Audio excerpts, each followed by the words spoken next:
but that's fine, that's fine. Looks like Protoss is getting mined out. And so, one thing I love, again, about this decision-making is that suddenly, it's almost as though this expansion never existed. It's almost as though Zerg doesn't really care about that, and is now trying to regroup. Again, notice the temptation. Ah, I'm being attacked at my front. Box these units. Go. Move all the way up here. Box these units. Here they are. Now you go. And notice that right as the ones from the front die, the ones at the back arrive. And notice how Zealots are always the ones facing the Zerglings, and these Stalkers have been pretty much unaffected through this entire bout. If those Zerglings crunched at the same time, this would have been very one-sided. Zerg would have been able to crush them.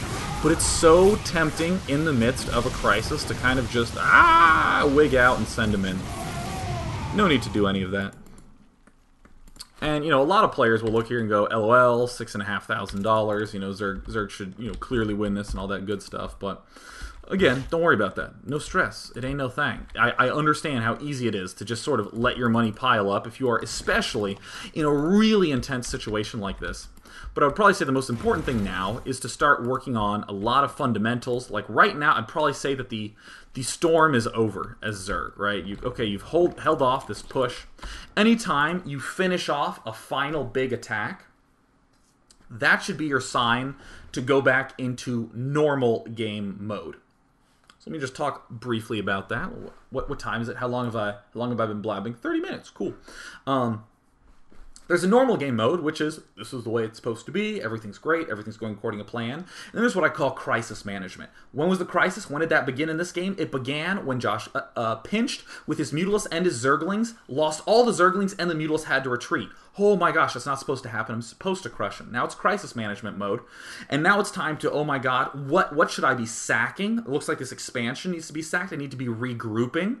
I need to be very careful. I need to check an expansion while I'm dealing with this crisis so I don't get too much of tunnel vision during the crisis.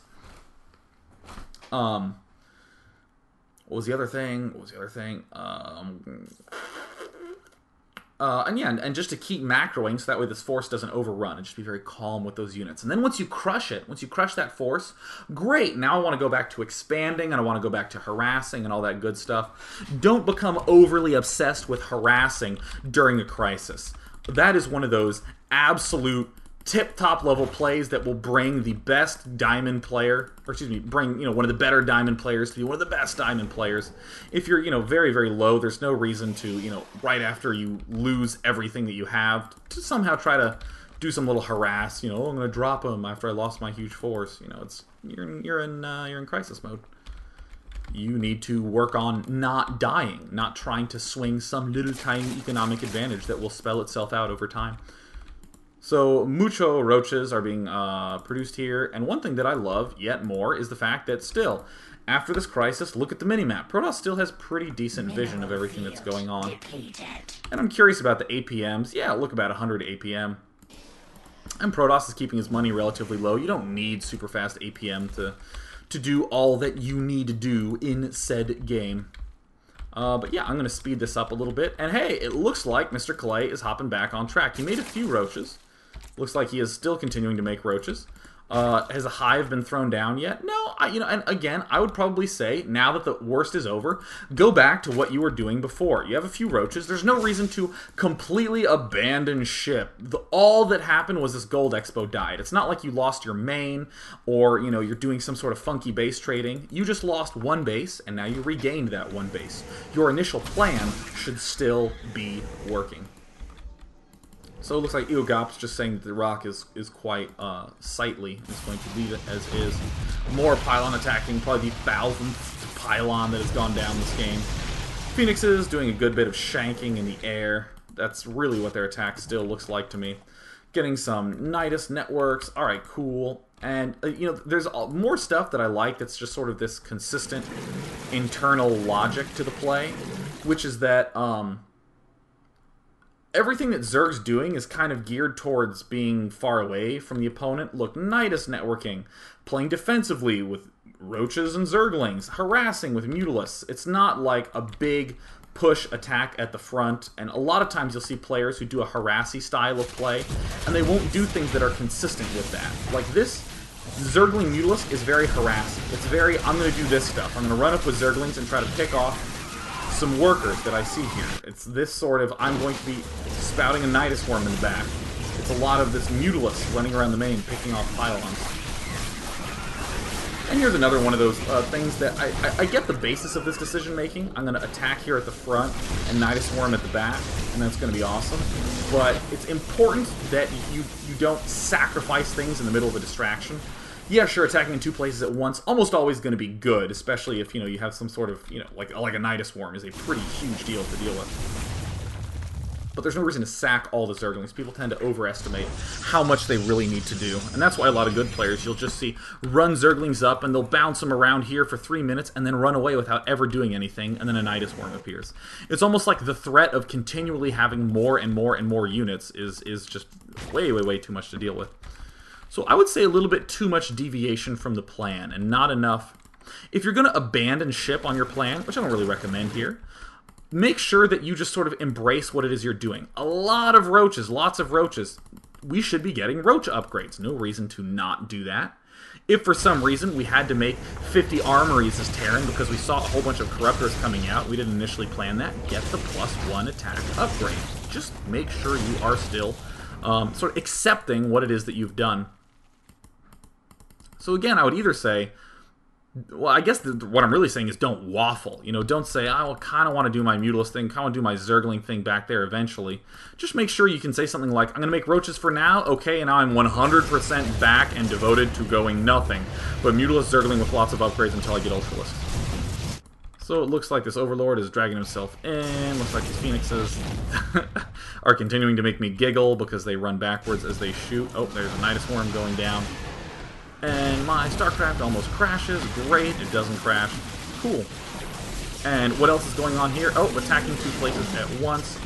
And I actually do have to pause because my mouse cursor literally has just disappeared. I have no mouse cursor anymore on my computer. Let's see, can I even select anything? Hey, I found my mouse cursor again. I love technical difficulties. Maybe I can unpause. Alright, well, you know what? My computer does this every now and again where the graphics card overheats and it starts, like, lagging up. And now I think my whole computer is going to explode. Yep, it's totally gone. So you know what? That's going to wrap up the replay portion of it. So now I can't actually move my mouse, but I can use my keyboard to great effect. Alright, cool. So I am going to ask Gamer, my admin, or my stream monitor, to post questions into the window. Just start posting them because I can't mouse over there.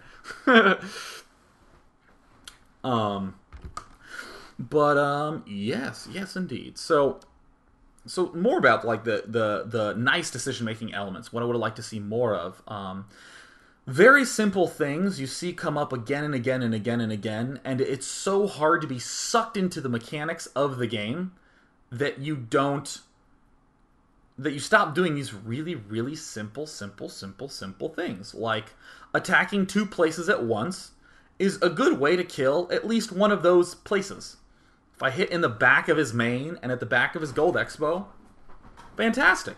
But that Gold Expo was up for a little while before there was a lot of that. Or the Gold Expo where he was long distance mining from. Could have done more harassment with the Zerglings and hit with the Mutalisk at the same time. In fact, anytime I see a unit lying around, I want to think to myself, well, what can I do with this unit? And I'm not saying in between games, which again is the place I do most of my analysis and my learning. If you are playing and you look and you see units that are not doing a thing, say, what can I do with these units that's useful? I want to do something useful. Mutalisk lying around. Oh my god. Should I be harassing with them? Chances are, yes. Yes, you should. Unless he has nothing but Archons and Storm, then sure, you are allowed to say no. I don't want to do anything with these units right now. You have a bunch of roaches lying around.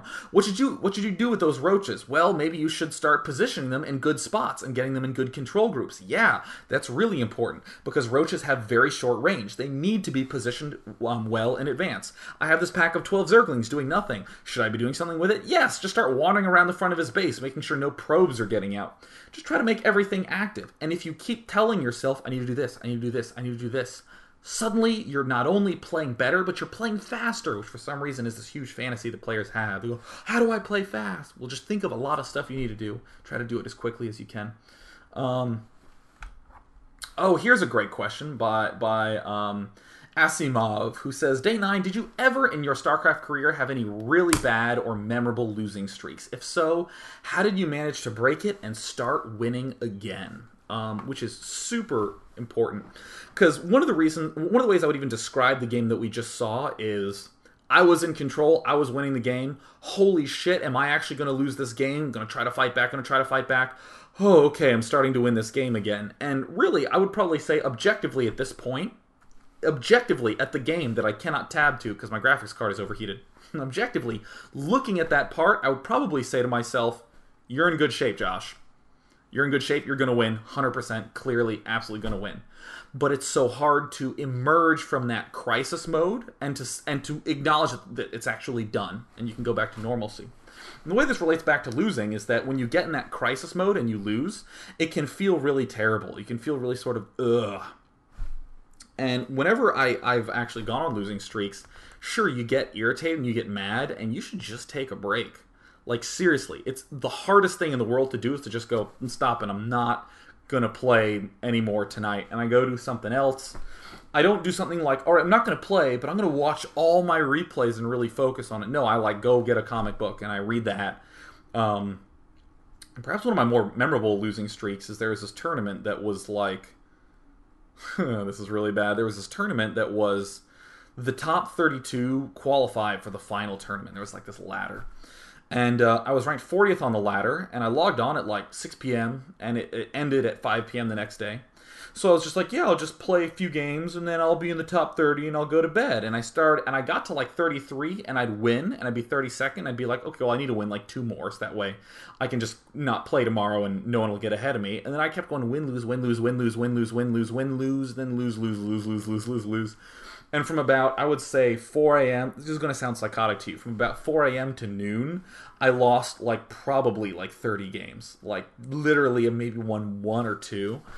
But I was just like, I need to get in top 32, and I got tunnel vision. I got, like, really bad, and, like, every single game was worse than the game before, and it was horrible, and at the end, I just turned into Godzilla. And my room was Tokyo circa 1965. I was just like, just flipping my mattress over there. That fixed it, you know. And it's so important to not give in to the rage, to not, and by that I mean not make yourself keep playing